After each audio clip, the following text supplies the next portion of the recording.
NJP থানা পুলিশের সহযোগিতায় ফুলবাড়ি ও ডাবগ্রাম থেকে সাইবার প্রতারণা চক্রের 3 পান্ডাকে গ্রেফতার করল কলকাতার বিধাননগর থানার পুলিশ।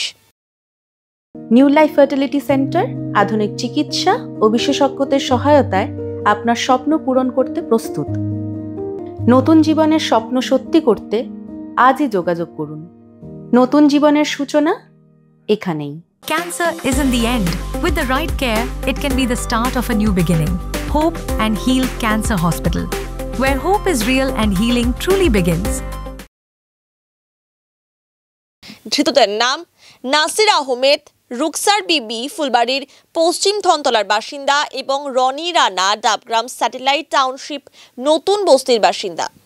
বিধাননগর পুলিশ সূত্রে জানা গিয়েছে 2022 ও 2024 সালে বিধাননগর সাইবার ক্রাইমের থানায় 12 লক্ষ ও 4 লক্ষ টাকা প্রতারণার অভিযোগ দায়ের হয়। সেই অভিযোগের ভিত্তিতে তদন্তে নামে কলকাতার বিধাননগর পুলিশ। বিভিন্ন সূত্রকে কাজে লাগিয়ে প্রতারণা চক্রের 3 পান্ডার খোঁজ পায় পুলিশ। অবশেষে ফুলবাড়ি ও ডাবগ্রাম থেকে 3 জনকে গ্রেফতার করা হয়, তবে তাদের কাছ থেকে কোনো অর্থ উদ্ধার হয়নি। আজ ধৃতদের জলপাইগুড়ি আদালতে পেশ করা হয়েছে। 3 জনকে ট্রানজিট রিমান্ডে নিয়ে কলকাতার উদ্দেশ্যে রওনা দেবে বিধাননগর থানার পুলিশ।